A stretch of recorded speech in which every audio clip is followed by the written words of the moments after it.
Munich in Germany today. I'm very excited about having him join us to kick us off with a tremendous presentation on process mining. And I'm talking about Mr. Lars Reinkemeyer, who is here with us. He is one of my favorite speakers on this topic, a global thought and industry leader in the subject. A real privilege to have him with us. Over 20 years of industry experience as a senior executive at Siemens. He established a global center of excellence supporting a user community of more than 6,000 active users.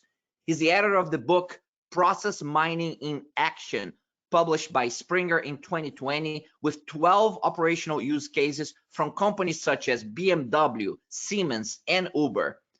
He joined Celonis in January of 2021 as the Vice President of Customer Transformation to support customers on their transformation journey. And it's a real privilege for us to have Lars with us and sharing his expertise with our global audience today. Thank you so much for that, Lars. Thank you, Jose, for having me, and very excited to be here. Probably could only be more excited to be here in person. And meet everybody in person, but I think one of the advantages of these virtual events is that people can gather from all around the world. Really impressive to have people from Dubai, from the Philippines, from the US, obviously, from Bangalore, I heard. So it's a pleasure to share some of the experiences which I've been able to gain the last couple of years here with you on process mining. For the next 35 minutes, I'd like to talk about what I have phrased as beyond process mining. Since in my experience of process mining, which has been a couple of years now, I think process mining is an exciting foundation for execution management. I think process mining is an exciting foundation for a higher purpose, which is about operational efficiency, which is about business process improvement. And that's why I've labeled my presentation here Beyond Process Mining. So let's start with a little flashback on the evolution of process mining in the last decades here. And actually, process mining was invented late last millennium, back in the 1990s, which I tend to call the Dark Ages, since in that time, there was no lever for any organization to get a full transparency about actual business processes, to get a full transparency about event logs as they happen. But what people had to do back in that Dark Ages was to have stopwatching, to apply business process modeling, to plan basically and say, this is how I believe a process goes. But reality often looks very, very different and much more complex. So earlier this millennium, the first light came on. Light was switched on with the initial process mining use cases, where some companies started developing software which allows to take the event logs from the actual transactional systems. So to look into a transactional system and see what has happened there in respect of a purchase order, order confirmation, order processing, and thus visualize the actual way how business processes are going through an organization. And this is what we call process mining, and have some first insight in that respect. Then the last decade was a phase which I call the leveraging insight phase, since this is where companies started to work on this insight and drive business value. Like at Siemens, we had a great showcase back in 2018, where we used the order to cash insight to understand how our customer orders actually processed across the organization. And then to drive impact with an increase of 24% increase of automation, 11% reduction in rework, and 10 million fewer touches. So basically applying this X-ray of an organizational processes, applying a therapy, and then drive value with this insight. And by the way, this is process mining, which looks into the backend systems, compared to task mining, which looks into recording front office work, where how are people processing or executing certain single steps. So where process mining here has been tremendously valuable to understand from the backend system millions of actual process flows and drive then value on that. But this is not where process mining stood, but it's now moving on with what I call the digital enabled organization. And this is all about enabling organizations to execute business processes in a smarter, more efficient, faster manner. and to enable organizations thus to be more efficient. So with that idea, it's basically the sense that to date, till probably 1-2 years ago, the focus has been on what happened. So leveraging traditional process mining to understand what has happened in my organization. Why did a customer delivery come too late? What has happened in this process? Why did I have so many manual interactions here? What has happened in my process? So doing process analytics, achieving transparency, and doing a lot of reporting. And this has been the focus in the past. Now, what we are looking into and what our focus is now is rather forward-looking in the sense of what shall happen. Looking into how can we enable execution management to be smarter, faster, more efficient. How can we do intelligent prediction of what is going to happen, which delivery is going to be too late, and how can we prevent this of being too late? How can we drive intelligent automation? And how can we drive value for an organization, which is a key question in any business. And to set the stage here a bit on the actual trends, some actual trends in business which we are seeing is first research here on business execution benchmarking, which has been conducted in the fall 2020 with more than 2,000 respondents, focusing on processes like accounts payable, accounts receivable, procurement, order management, going through VP director levels of companies beyond $1 billion of revenue. And there were quite some striking findings which come up there. Like, for example, on a touchless invoice rate. So how is an invoice processed in your company? You know, is it touchless or is it lots of manual interaction? And the finding was that on average, average companies have 27% touchless invoice processing, while the best in class, the top performers, they have 85 touchless processing. And you can imagine what a difference this makes if there's a company which has to touch every or 3 out of 4 purchase orders or invoices, whereas a company which only has to touch 8 or 1 or 2 invoices of an organization. So this has a huge impact on process efficiency and on operational efficiency and cost and competitiveness.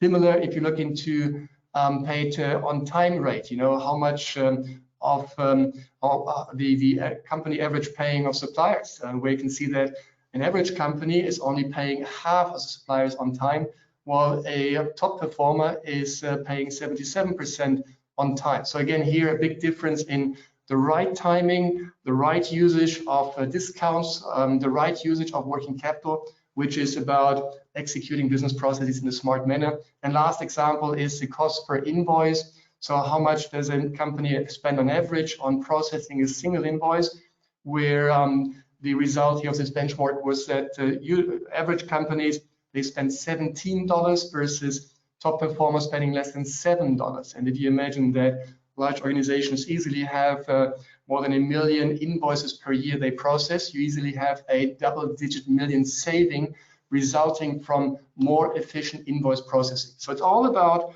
organizational efficiency and enabling companies to drive this performance in a smarter way. Another recent research here to set the stage is about what are these essential points for execution excellence. And this was an inquiry which we did at Celonis, where we found a couple of interesting key bullets here. Like, for example, first, number 1 is to have the executive buy-in and a strong value focus. And this is, on my own experience, a key success factor to have a sponsor. Where at Siemens, I was looking for the head of shared services, the head of procurement, the head of sales. We also, for this order to cash case, which I mentioned, we had the CFO as executive sponsor, and having a strong focus on the value and tracking this value, even incentivizing his organization towards clear targets, and thus driving the organization. And thus obviously also engaging the business users. A third factor is to have dedicated resources, typically via a center of excellence, and I'll come on to this, then provide the right training. A very important point is to tie the initiative to strategic targets and the performance goals of the organization. Near real-time data refresh, so to have reliable real-time data. Also use smart technologies like predictive, prescriptive capabilities, where you can predict which payment is going to be due, prescribe which delivery is to be executed, and thus help the organization based on the process mining insights which you've gained, and have strong, capable champions. So these are a couple of learnings which we had through research and experiences. And based on that, one of the key approaches which we defined is that we felt beyond process mining, you need to look at the bigger picture. And the bigger picture we define as a master plan. So looking at a master plan where for your organization, all the relevant levers are in sync, you know, so that you really have the holistic understanding saying, how do I leverage this power of data with process mining, execution management to drive impact on my organization? And the levers or the streams, as we call them here, which we have identified, this first and utmost is value stream, focusing on value as a higher purpose. What is the value which you want to achieve? And there we have a methodology to frame the value, realize the value, sustain the value. And you can see here also on the timeline that this is the approach to say, starting with framing a value, then defining a target, realizing the value, and then sustaining the value. Second stream is the management stream, which is very, very important here, to have an executive sponsor who gives clear targets, incentivizes the organization, and then remains in the topic on a quarterly basis by having quarterly engagement, quarterly business reviews, and keep an eye on the progress. Then the operational stream, looking to the operating model, the roles, responsibility, defining this operating model, establishing a COE, scaling a COE, bringing it to full swing. The process stream, looking into which processes you want to focus on and where's the biggest value for you. And then the technical and data stream, which is all about the system connection, access, insight, connecting the system, providing approvals, and having that part. And again, this, from my experience, is very important not only to look at single streams, but I've seen too many organizations looking purely into data or system connection. But this is not a purpose of its own. Purpose is really the bigger picture and driving value for the organization, supported by executive management.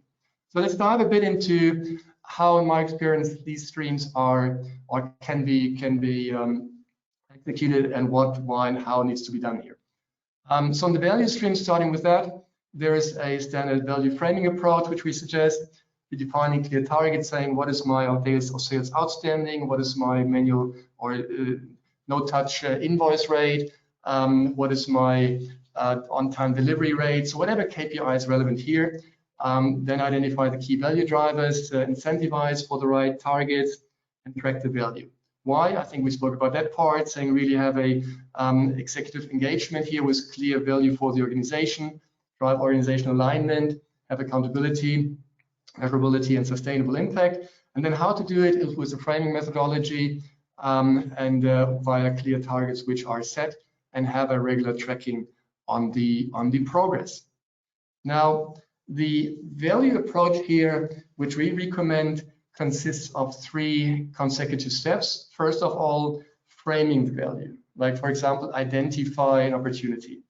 And initially we had the touchless invoice rate as an example. So saying, okay, on touchless invoice rate, I believe my organization can do better.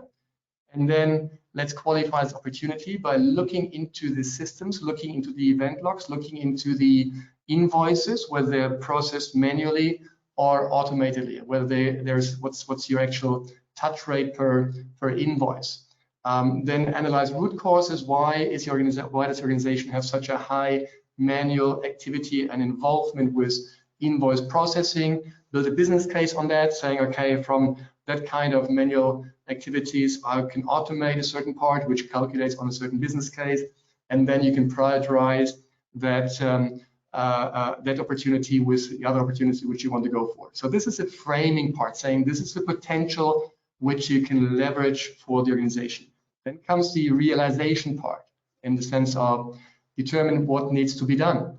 How do I improve my touchless invoice rate? How do I apply RPA, process redesign, training, batch processing, whatever you want to use there to improve the touchless invoice rate, and then ensure the execution. So this is the realized part, you know. And then obviously you want to sustain this part, that in the organization there's not again somebody coming and saying, oh, I need to manually touch every invoice, but you want to sustain the no touch rate which you have achieved there, and report this to your management, including the no-touch rate, but also including the value which has been realized. And this is typically a very operational hands-on approach which we recommend to pursue and to combine the value with the organization. Value methodologies as some kind of best practice samples here which we apply is on the value pyramid first of all. So seeing on the company level what are corporate objectives, business strategies, business initiatives, and then align the targets and the focus which you choose here with this value pyramid. Then also in the value tree, we bring in lots of best practices, which I'm going to share a little bit more in depth here, but in essence, which is the learning from thousands of deployments where we know in purchase to pay, those are the value drivers which have a quick turnaround time and can bring big value to organizations. And then obviously look into benefit analysis as an individual best practice assessment and seeing what can be achieved. This was the value stream. Next stream is the management stream, second stream there, which is about really the management involvement. So identifying executive sponsor. And I can only really stress this point as recommendation. If you want to do process mining with impact on the organization, start with finding a executive sponsor, like somebody as a business process owner, or ideally your head of procurement, head of sales, head of shared services, who gets excited about the power of this process mining X-ray technology and then wants to drive execution improvement there. So get an executive sponsor engaged, align with his or her strategic targets, then also get a regular guidance from the sponsor. Ideally have an incentivization where in our case with the order to cash, we had all the countries incentivized, which obviously brings again a different attention to the organization. Thus you can rock your organization. Why? I think it's pretty much about prioritization. So I've had too many cases where I went to my organization and said, hey, this is the complexity of your process, this is the Process Explorer. But they just said, well, I have so many other priorities to do, you know. So you have to get on top of the attention list there, and this is the easiest if you have a strong executive sponsor who makes this a priority for her or his organization there, gives a clear accountability, and thus has a management alignment. And how, in my experience, what is important here is to have regular steer calls, quarterly business reviews, progress reviews, also do some benchmarking in your organization or cross-organization to see where you stand, what you can learn from the best practices, and do some hot listing, where again, there's a lot of power in comparing units against each other and having them then learn and share their experiences. Operational stream. So the third stream in this master plan is all about the operating model and the roles and responsibility here. And here, what we're looking at is defining a clear operating model which is customized to the specific organization, assign the right roles and responsibilities, build a ramp-up plan and budget for the Center of Excellence, establish Center of Excellence, and scale the Center of Excellence. And for me, Center of Excellence are close to my heart since I've built one myself at Siemens with 40 people. You may name it in a different form, like a transformation engine or execution program. But the key point here is in this operational stream to have a dedicated workforce which is incentivized and passionate about driving change across the global organization. Why? Since I think it requires a central accelerator, clear responsibility, and you should focus on clear value focus and tracking. And the easiest way how to achieve this is with COE organization, defining a right and a suitable governance and the right operating model. So let's look at the Center of Excellence here, which from my experience has three key roles and responsibility. First of all, as a catalyst to align with the executive sponsor, engage the executive sponsor, and operationalize strategic targets and enable a data-driven organization. Second role is as an evangelist to spread the concept and usage of execution management to make the organization understand the power of process mining as a X-ray for any business process, coordinate across business units and functions, and then also establish a community, share best practices, and have the people who have done it before talk and share the innovations with counterparts and peers. And last but not least, as an enabler, So the Center of Excellence in charge of the technical implementation, mentioning access, data protection, performance, onboarding, training, all these parts. And this is typically what I recommend as the roles and responsibility for a Center of Excellence. I mean, what I've seen in my past here is on the operating models that there are Center of Excellence which have different value propositions and different setups. So and some organizations have chosen to take a Center of Excellence which provides a platform as a service, so basically which keeps the software running and then enables the organization to have own data analytics or own research on that platform which is provided.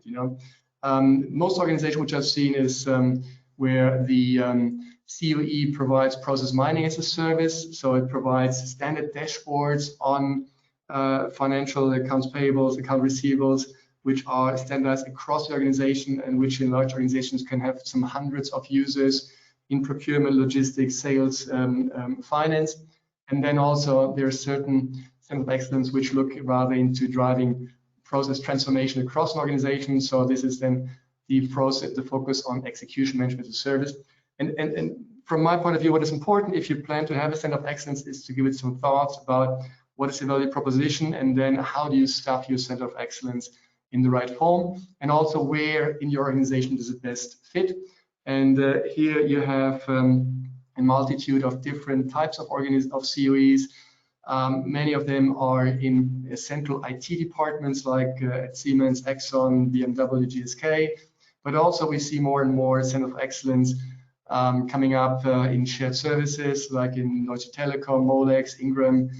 Then there's a couple of samples for holding structures, chief digital officers, which is coming up more and more. So that's something which I'm seeing, that this role of chief digital officer or chief data officer is being stuffed in more and more organizations. And the challenge of this organization typically is then to how to make it happen. And process mining, execution management can be a great lever, since it supports a data-driven organization that provides fact-based insights and thus can help these CDOs to be very focused and efficient. And then also there's some examples about in-house and in-house consulting and business-led COEs. So there's no one size fits all, and it really needs to be adopted to the appropriate organization here.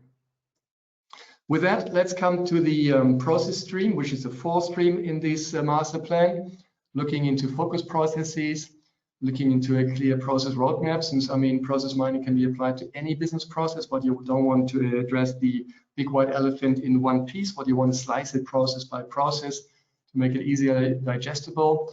And here you need to look into the onboarding for the business process owners, define appropriate KPIs per process, and have the right use cases focused. And it's all about prioritization, have the roadmap planning, and have this aligned with the business process owners. So how we typically approach this is, first of all, with a industry wheel, looking into all the potential processes which can be screened with process mining.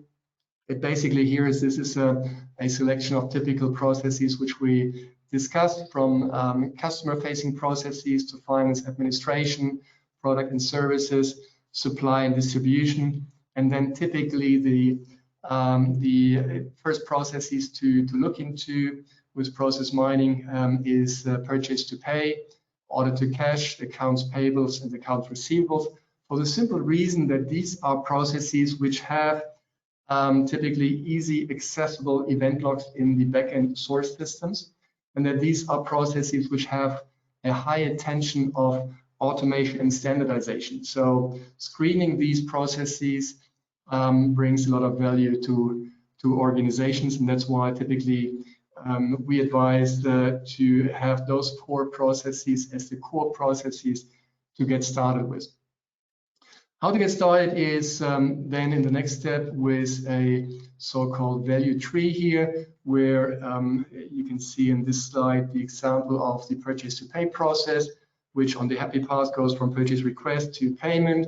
And we We can screen such a process with clear business objectives saying, okay, let's check the actual process based or against spend reduction, working capital optimization, labor productivity, supply reliability, compliance, and sustainability. So there's different lenses which you can use to look at such a process, and then there are different improvement opportunities which typically we focus in, like for example, looking into duplicate payments. And this is always amazing if you look into transactional systems, how many duplicate payments are there, which is a very low-hanging fruit to save lots of money.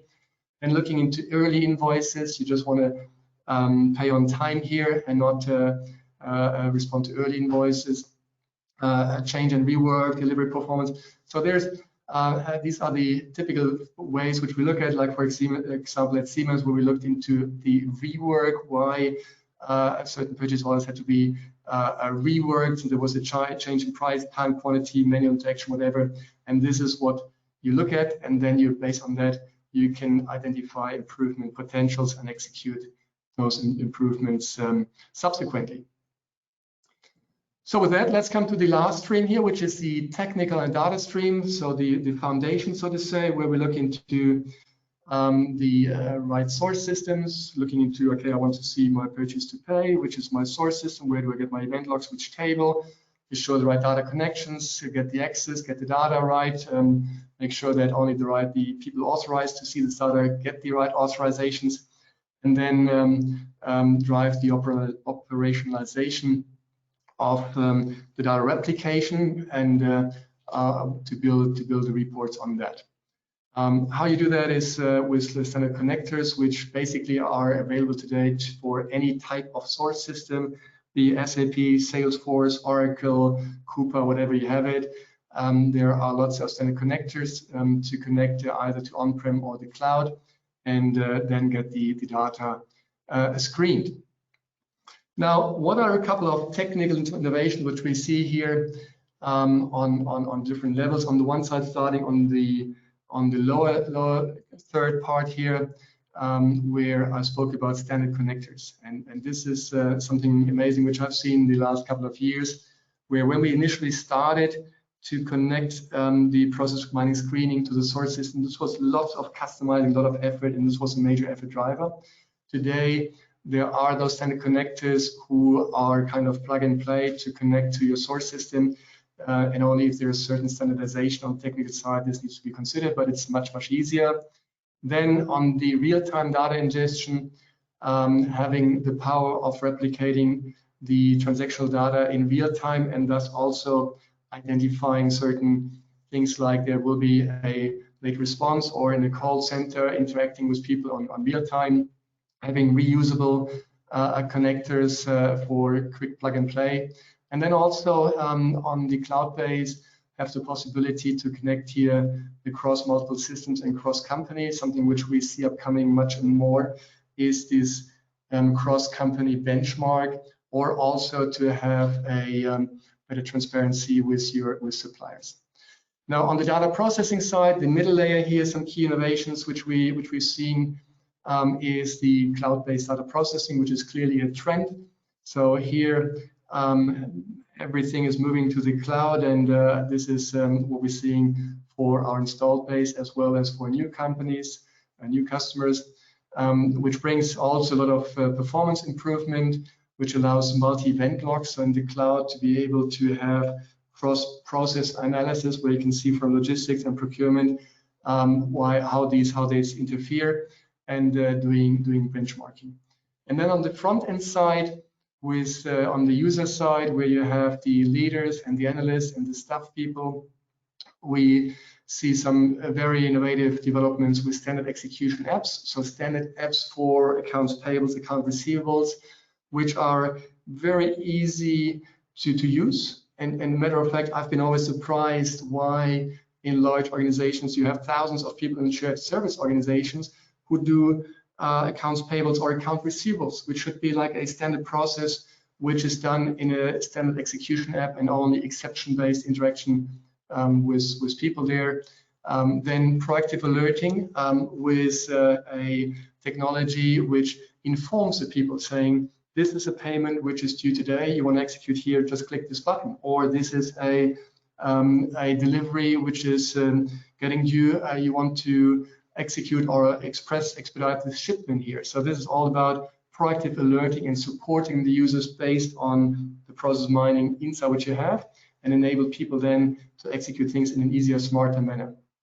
The same way with AI and machine learning for predictive and prescriptive, where we train algorithms to understand how people execute certain processes and then suggest to the people to do it on their behalf, or where we train the artificial intelligence to prescribe what's going to happen and then also take over action subsequently. And last but not least, a topic very close to my heart here is the sustainability, where we're looking into process transparency to support carbon emission. And if you just imagine the current way how companies are looking into carbon emission or carbon footprint is very much top down, you know, without really understanding or influencing single process decisions, but it's rather a top down calculation assessment, where we believe that with our approach we can enhance this with operational transparency, where we provide to the people an information about their carbon emission or carbon impact if they do, for example, a single purchase order. You know, if somebody buys a screw in Asia versus a screw which is bought near their office, there might be a price impact, but it's also the carbon emission footprint which plays a role. This is what we provide as additional information to the user so that they can be more carbon conscious on their daily decisions, and thus have a bottom-up carbon emission consideration, which I believe is a crucial part for each of us to look into this important topic of sustainability. So with that, I'm coming to my last slide here, and looking into the shift which I addressed from clouds to, or from on-prem to cloud, where in the past we've seen lots of great capabilities on-prem, with process mining enabling process performance monitoring, process analytics, and data visualization. But with the technology trend now towards the cloud, there's much more in there, like proactive process performance management, so proactive alerting, and also achieving cross-company transparency, where you can look into your supplier resilience by having a process transparency with your suppliers and their suppliers, so understanding better how the processes are going. And looking into intelligent process execution with standard execution apps, notifications, and intelligent support. And last but not least, with the software as a service, which allows to reduce total cost of ownership, since you don't have to maintain your own on-prem installation and operation maintenance. And where in the cloud we see the potential of operations and innovation, since you have a set provider which operates the top innovations on your behalf.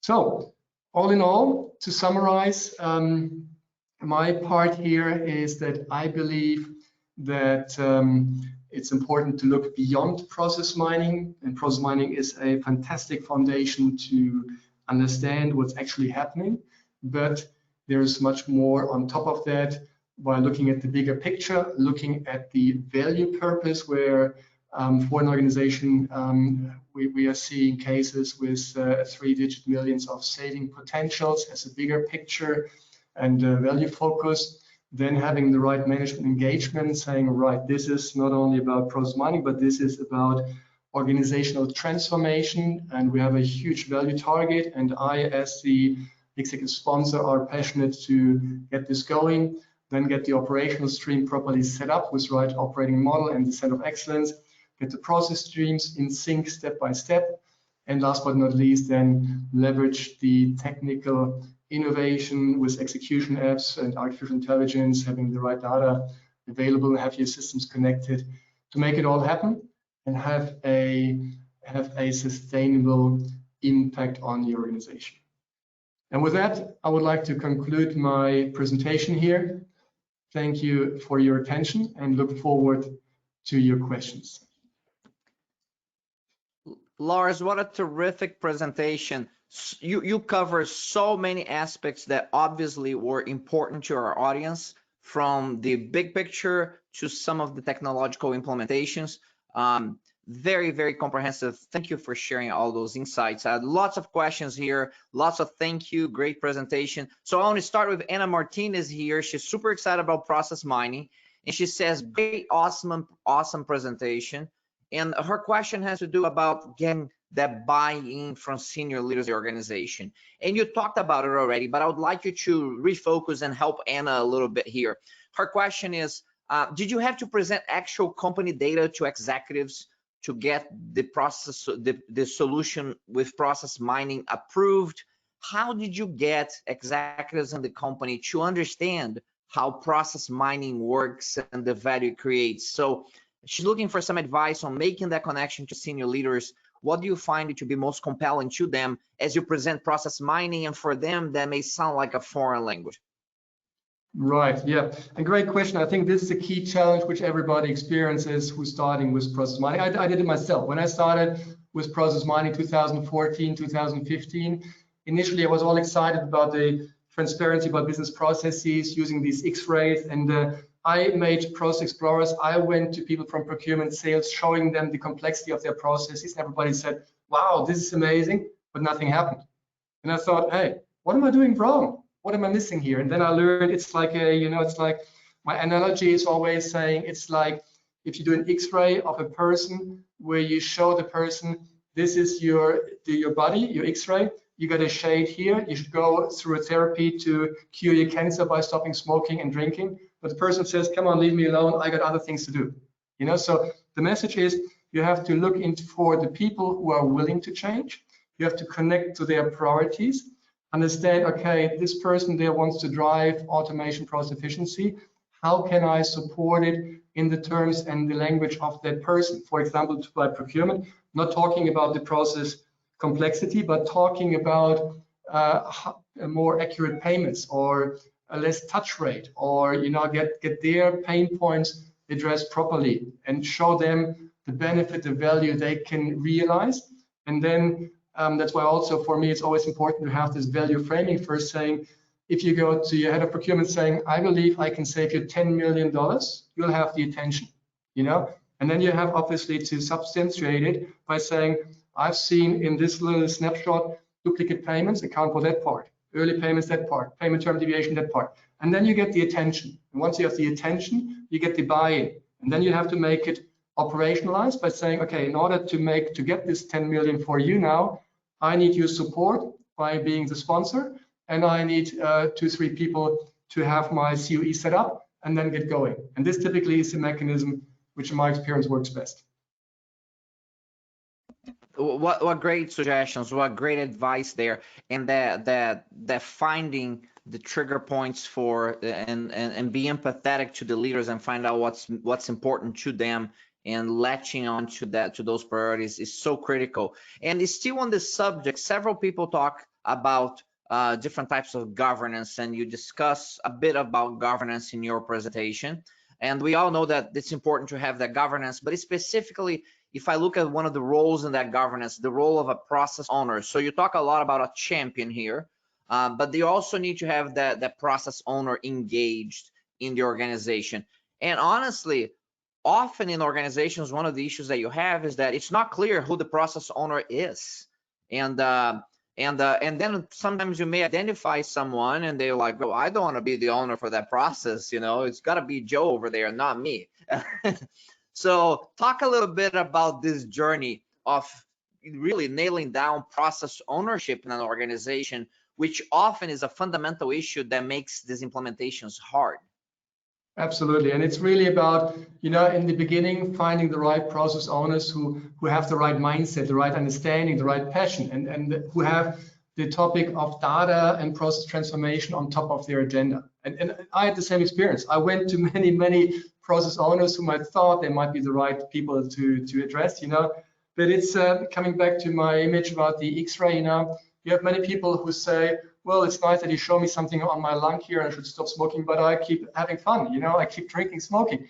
And I had the same experience, people saying, well, I've been doing my purchase process for 10 years in this way, and I don't want you to look into my pitfalls or my weaknesses, it's just the way it is. And then, okay, these people move on and look to find somebody who's got the right mindset, saying, hey, wow, this is a great chance for me to really holistically understand my process and drive improvement and value for the organization. Have these first champions, you know, who might be a process owner, who might be a head of business unit, who might be a CFO, who might be a chief of digital transformation, but try to find the right people with whom you can interconnect, with whom you can have the first pilots, with whom you can have the first success stories. And once you have these first goals or these first successes, you will see that the message spreads across the organization, and you'll have more and more people coming in. And those people who were resistant in the beginning, at a certain point in time, you know, they're squeezed by the organization, saying, hey, what's about you? You should be making our procurement process much more efficient. Please, come on, adopt this approach as well. And this is typically how you get into an organization and find the right people in charge of governance, get them engaged, and then scale in your organization. What great insights, Lars. Thank you for sharing that very practical insights and very useful insights. We're going to shift a little bit from governance and strategy to technology a bit here. A couple of questions related to technology. One comes from Carol Knowles, and Carol is asking about in the context of corporations now, considering opportunities to implement blockchain specifically. Is there any sort of overlap or synergies that happen as a result of the use of process mining and some organizations looking at the implementation of blockchain? Are any intersections there that you see whatsoever, or are there mutually exclusive issues? Well, to be honest, very interesting question. Just trying to think about in those 7 years which I've done process mining, I haven't come across that part.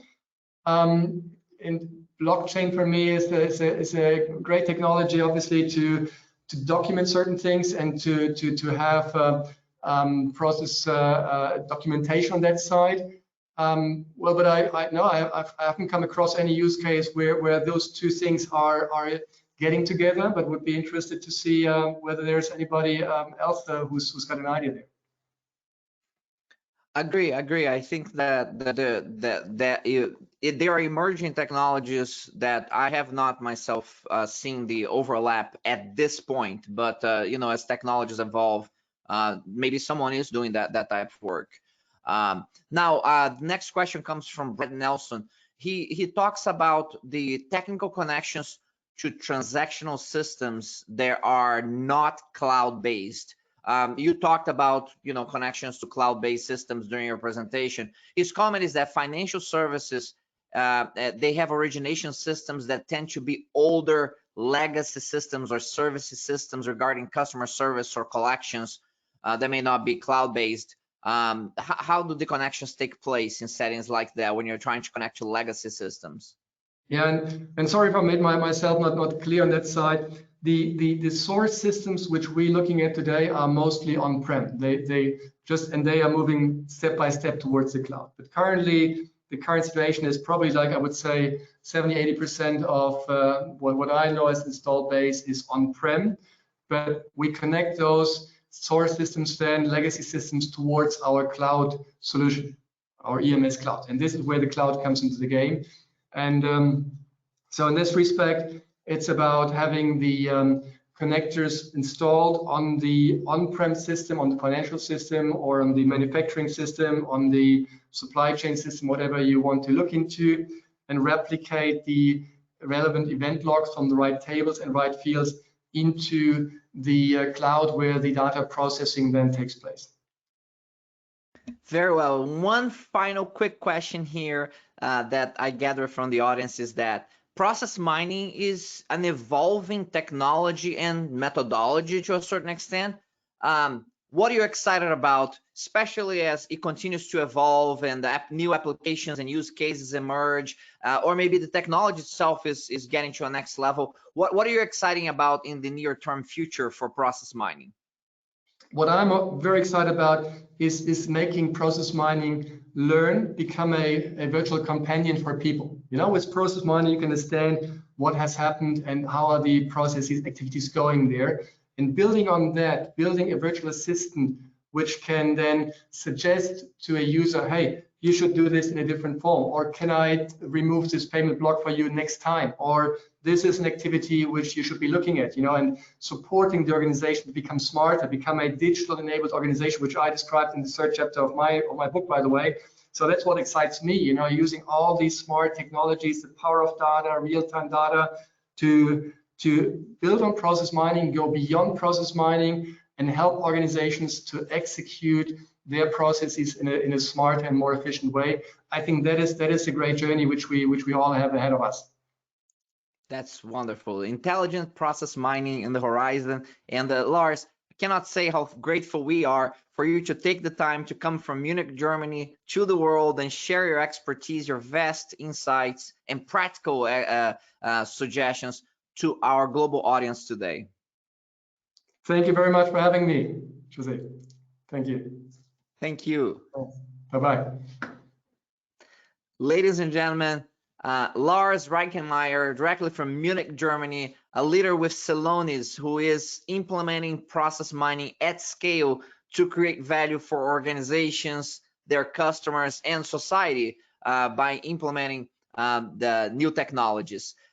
Terrific presentation, wonderful participation from the audience. I had lots and lots of questions from all over the place, governance questions, specific technology related questions, from the strategic to the very tactical, and that really shows the richness of our audience and all the leaders who are joining us today and for the next 3 days. So we're going to be taking a break now, and then we're going to come back with Abby, with a presentation from Abby that's going to focus on from process mining to process intelligence that we started discussing with Lars. We're going to keep that up, and then how to get more from your process data. And that's going to come in with a presentation from Richard Rabin, and he's going to be with us at the top of the hour to show you how great enduring organizations are doing just that right now across multiple industries. So take a break now, log back on at the top of the hour where we join Abby and their presentation. Thank you.